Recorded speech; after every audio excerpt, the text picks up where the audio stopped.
नमस्कार, आपका बहुत बहुत स्वागत है। मैं हूं आपके साथ वर्षा शर्मा और रुक करेंगे मध्य प्रदेश की खबरों की ओर। इसके साथ ही आपको बता दें कि वंदे मातरम 150वां समारोह का आयोजन किया गया है, जहां भोपाल शौर्य स्मारक में कार्यक्रम का आयोजन हुआ है। मुख्यमंत्री मोहन यादव मुख्य अतिथि के तौर पर यहां शामिल हुए हैं।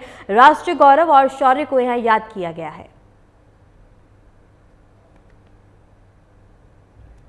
अप्रतिम गीत जिसने न केवल आजादी की अलख जगाई बल्कि लगभग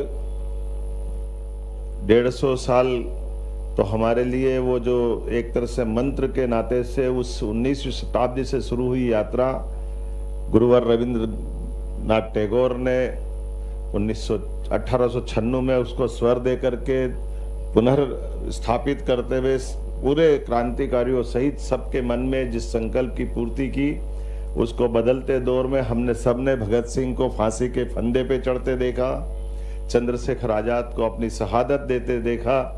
अलग अलग प्रकार के हर एक हमारे आजादी के संघर्ष में वंदे मातरम का मूल मंत्र जैसे जीवन प्राण बन करके हमको लालायित करता रहा है।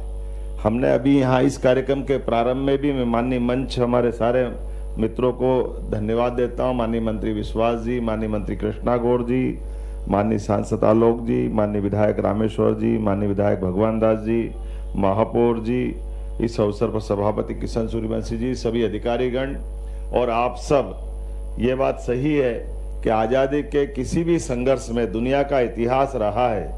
अमेरिका हो, इंग्लैंड हो, हर एक देश के अंदर जब आज़ादी की अलख जगती है, उसका अंदर का संघर्ष अपनी मातृभूमि की तरफ, ललक की तरफ बढ़ाता है।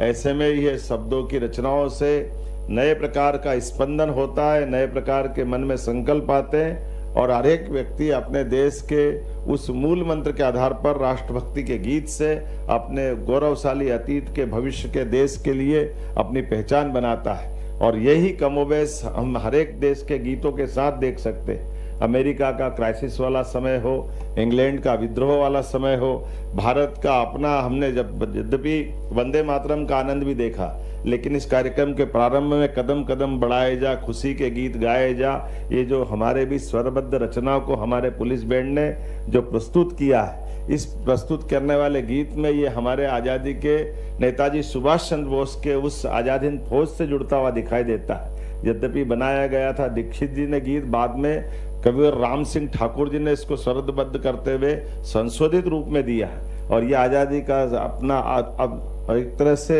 संघर्ष वाले उस सारे दौर के दरमियान ये भी एक अपना अलग दौर में पहुंचा। और इतना ही नहीं, जैसे हमने अगर बंकिम चंद्र चट्टोपाध्याय जी की बात अगर करें तो ये संस्कृत के साथ जोड़ करके वर्णवाल जी ने सही कहा, प्रयास किया और वहां से उठा करके अंदर की जो अंतरतम भावना, ये हजारों हजार साल वाली हमारी गौरवशाली उस प्रतिष्ठित भावना का पुनर्जागरण का एक काल था, जिसके कारण से हम आज भी उस भावना के आधार पर लोग बड़े गजब है। इस मामले में भी देखना चाहिए कि हमारी ये त्रिदेवियों की कल्पना हजारों हजार साल वाली, जो समझदार है वो नादानी से चुप रह करके हमने इसके कष्ट भी, जब आज़ादी के अलख में जिस मंत्र के रूप में ये सबको एक तरह से आंदोलित करता था, लेकिन आज़ादी के बाद देश के साथ जब हमारा अपना गीत का अपनाने का मौका आया तो कहीं ना कहीं देश ने इसमें दिग्भ्रमित भूमिका अदा की। बड़े कष्ट के साथ कहना पड़ेगा, आज वो दोबारा दोहराने की जरूरत नहीं, लेकिन वो दर्द तो सबके मन में होगा ही।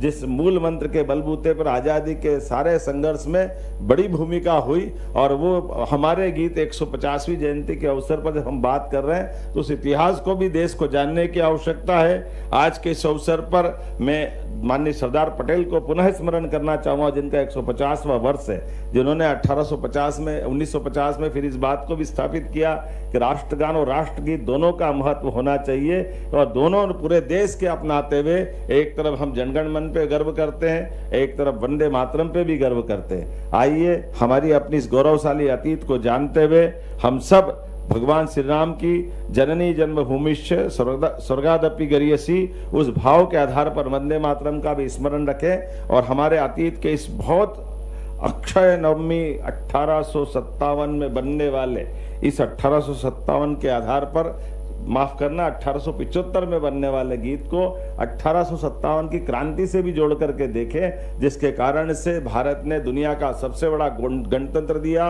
भारत की गौरवशाली अतीत पे हमको गर्व करने का मौका मिला। मैं प्रधानमंत्री जी को पुनः धन्यवाद देना चाहूंगा, जिन्होंने आधुनिक तकनीकों के माध्यम से भी पूरे देश को ऐसे सारे विरासत के गर्व करने वाले मौके भी दिए। जब हम 150वीं जयंती सरदार वल्लभ भाई पटेल की मना रहे हैं, तो हम अपने वंदे मातरम पे भी गर्व करते। पूरे वर्ष के विविध कार्यक्रम जो इस 7 नवंबर से प्रारंभ होकर के 7 नवंबर 1926 तक चलेगा, 25 से प्रारंभ हुई यात्रा, जिसको अभी हम अपने 10 दिन के विविध कार्यक्रम में देखेंगे, फिर 26 जनवरी के आसपास, फिर 15 अगस्त के आसपास, और वापस 7 नवंबर 1926 के आसपास, 2026 के आसपास इस पे फिर वापस बचे हुए पूरे कार्यक्रम करते हुए पूरे साल की यात्रा संपन्न होगी। मेरी अपनी ओर से आज इस अवसर पर बैठे हुए सभी सज्जनों को, सभी बहनों को, पत्रकार साथियों को, आगंतुक अतिथियों को बधाई, बहुत बहुत धन्यवाद।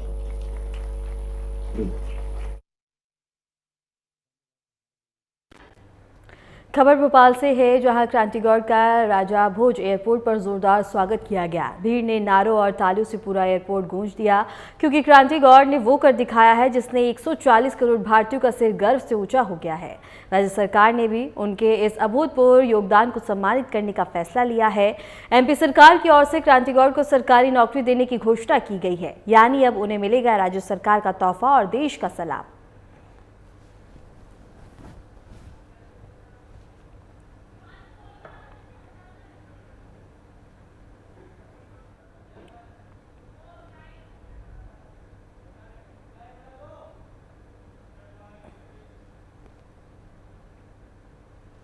बिहार विधानसभा चुनाव के पहले चरण की वोटिंग के दौरान बता दें कि चौंकाने वाली एक घटना सामने आई। यहां के उप मुख्यमंत्री और भाजपा उम्मीदवार विजय कुमार सिन्हा का काफिला विवाद में घिर गया। जब सिन्हा अपने विधानसभा क्षेत्र के खोरिया गांव में पहुंचे, तब अचानक से माहौल तनावपूर्ण हो गया। दरअसल जब विजय सिन्हा खोरियारी गांव पहुंचे, तभी अचानक गांव में मौजूद कुछ लोगों ने उनका रास्ता रोक दिया और देखते ही देखते माहौल तनावपूर्ण हो गया। भीड़ ने मुर्दाबाद के नारे लगाए, चप्पलें फेंकी और काफिले पे पत्थरबाजी की कोशिश की। इस दौरान वहां अफरा तफरी का माहौल पैदा हो गया। सुरक्षा कर्मियों को हालात संभालने में काफी मशक्कत करनी पड़ी। घटनास्थल पर मौजूद पुलिसकर्मी भीड़ को नियंत्रित करने में जुट गए। हालात बिगड़ते देख अतिरिक्त पुलिस बल बुलाया गया, जिसके बाद उप मुख्यमंत्रियों के काफिले को सुरक्षित बाहर निकाला गया। स्थानीय लोगों के अनुसार भीड़ ने सेना की गाड़ी के सामने नारेबाजी शुरू कर दी।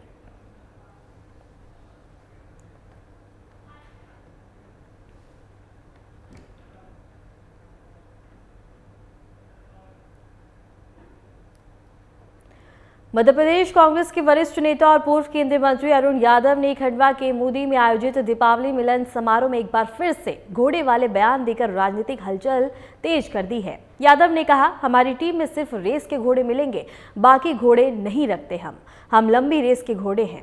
राजनीतिक गलियारों में चर्चा जोरों पर है कि अरुण यादव ने इस संदेश से किसे निशाना बनाया है। क्या कमजोर नेताओं पर प्रहार है या संगठन में मजबूत दावेदारों को बढ़ावा? खंडवा में कार्यक्रम में पूर्व सहकारी समिति अध्यक्ष लक्ष्मी चंद गुर्जर द्वारा आयोजित किया गया था। इसमें अरुण यादव गुट के प्रमुख नेता और पदाधिकारी शामिल हुए। हरदा विधायक डॉक्टर आर के दुगना भी यहां मौजूद रहे। हालांकि मुख्य कांग्रेस संगठन से जुड़े कई लोगों ने कार्यक्रम से दूरी बनाए रखी, जो गुटबाजी की ओर इशारा करता रहा।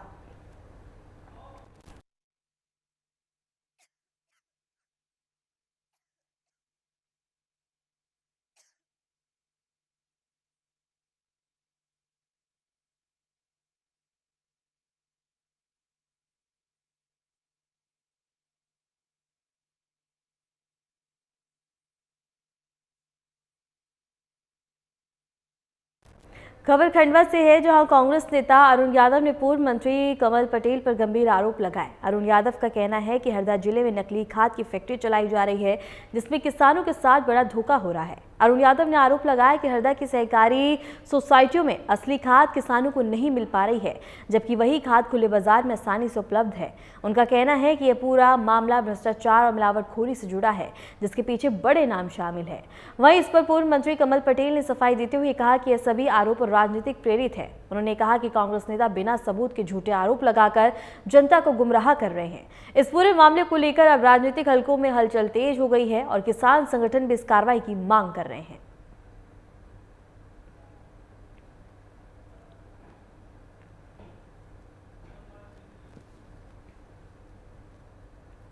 खबर छतरपुर से है, जहां राष्ट्रीय गीत वंदे मातरम की 150वीं वर्षगांठ के उपलक्ष्य में किशोर सागर झील के पास स्थित सभागार में भव्य कार्यक्रम आयोजित किया गया। कार्यक्रम में राज्य मंत्री दिलीप जायसवाल मुख्य अतिथि के रूप में शामिल हुए। समारोह में देशभक्ति गीतों को प्रस्तुति दी गई और वंदे मातरम के इतिहास पर चर्चा हुई है।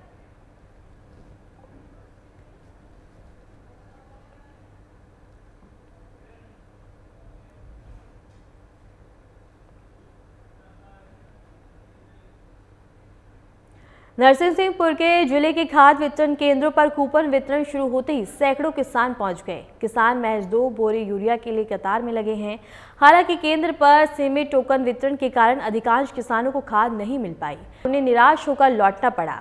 किसानों ने बताया कि बुआई के लिए उन्हें डीपी और यूरिया दोनों ही आवश्यकता है। इस संबंध में जिले के लिए मॉरिस नाथ ने बताया है कि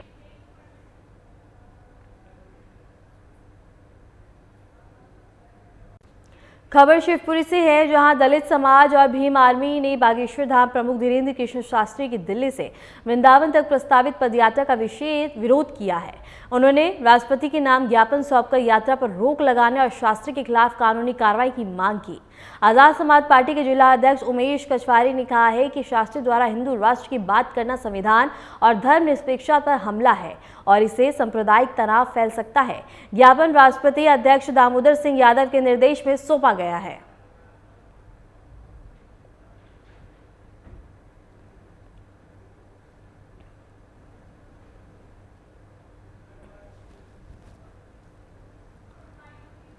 मध्य प्रदेश सरकार विधायकों के वेतन, भत्तों और पेंशन में बढ़ोतरी की तैयारी कर रहे हैं। वित्त मंत्री जगदीश देवड़ा की अध्यक्षता में गठित समिति की बैठक 11 नवंबर को आयोजित की जाएगी, जिसमें अन्य राज्य विशेष रूप से छत्तीसगढ़ में विधायकों को मिलने वाले वेतन और भत्तों की रिपोर्ट प्रस्तुत की जाएगी। फिलहाल प्रदेश के विधायकों के लगभग 1,75,000 रुपए प्रति माह मिलते हैं, जिसमें वेतन, निर्वाचन भत्ता, चिकित्सा भत्ता और अन्य सुविधाएं शामिल हैं। समिति की सिफारिशों के आधार पर मंत्री एवं विधायक वेतन भत्ता संशोधन विधेयक दिसंबर में शुरू होने वाले विधानसभा के शीतकालीन सत्र में पेश किया जा सकता है। प्रस्तावित संशोधन के तहत न केवल वर्तमान विधायकों के वेतन भत्ते में बल्कि पूर्व विधायकों की पेंशन और अन्य सुविधाओं में वृद्धि की संभावना है। लंबे समय से विधायकों की इस मांग पर चर्चा चल रही थी और अब सरकार ने इसे गंभीरता से लेते हुए प्रक्रिया को आगे बढ़ाया। छत्तीसगढ़ जैसे पड़ोसी राज्य में विधायकों के अधिक वेतन और सुविधाएं प्राप्त हैं, जिसे ध्यान में रखकर मध्य प्रदेश में नया ढांचा तैयार किया जा रहा है। अनुमान है कि 1 दिसंबर से शुरू होने वाले सत्र में इस विधेयक पर चर्चा और अंतिम निर्णय लिया जाएगा।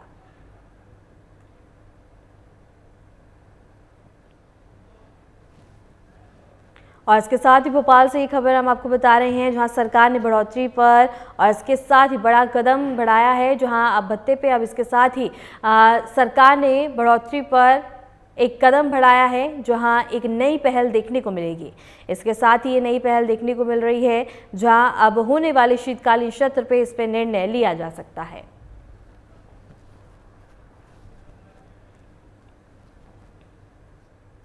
खबर इंदौर से है, जहां नवादापंथ इलाके की 4 केमिकल फैक्ट्री में भीषण आग लग गई। आग इतनी तेज थी कि लपटें दूर दूर तक दिखाई दी। घटना की सूचना मिलते ही दमकल की कई गाड़ियां मौके पर पहुंची और आग पर काबू पाने की कोशिश की गई। इलाके में घना धुआं फैलने से आसपास के लोगों में दहशत का माहौल हो गया।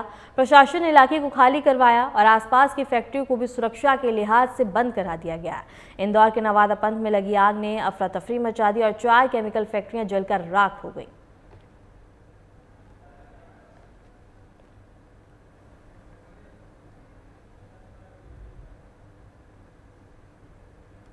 खबर ग्वालियर से है, जहां धर्मांतरण मामले में पुलिस जांच पूरी होने के बाद बड़ा अपडेट सामने आया। जांच में यह बात सामने आई है कि विपस हाउस में धर्मांतरण के कोई सबूत नहीं मिले।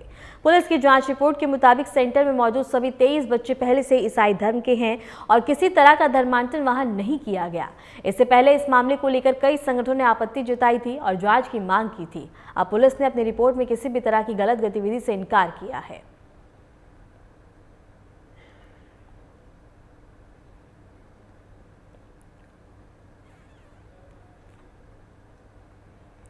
खबर नरसिंहपुर से है, जहां खाद के लिए किसानों की लंबी कतारें नजर आ रही हैं। सैकड़ों किसान खाद वितरण केंद्रों पर पहुंच गए हैं, लेकिन केंद्र के दरवाजे अभी बंद हैं। जानकारी के मुताबिक खाद वितरण केंद्र किसानों की परेशानियां बढ़ने लगी है। किसानों का कहना है कि फसलों में खाद डालने का सही समय नहीं यही है, लेकिन बार बार लाइन लगाने के बावजूद उन्हें प्राप्त खाद नहीं मिल पा रही है। वहीं प्रशासन का कहना है कि खाद की प्राप्त सप्लाई की जा रही है और जल्द हालात सामान्य हो जाएंगे। और इसके साथ ही बता दें कि नरसिंहपुर से खबर हम आपको बता रहे हैं, जहां किसानों की परेशानी लगातार बढ़ती हुई नजर आ रही है। और इसके साथ ही किसान बता दें कि खाद वितरण केंद्रों पे अड़े हुए हैं और इसके साथ ही मांग करते हुए नजर आ रहे हैं कि उनके पास उपलब्ध खाद नहीं उनको दी जा रही है, जिससे काफ़ी ज़्यादा परेशानी हो रही है। खाद वितरण केंद्र पर सैकड़ों किसान पहुंचे हैं, जहाँ उनमें मायूसी देखने को मिल रही है।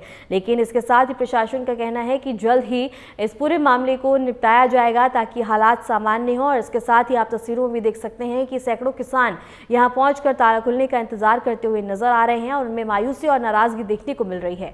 किसानों का कहना है कि बुआई के लिए और इसके साथ ही खाद वितरण केंद्र द्वारा खाद ठीक से नहीं दी जा रही है, जिससे उनको काफी ज्यादा परेशानी हो रही है।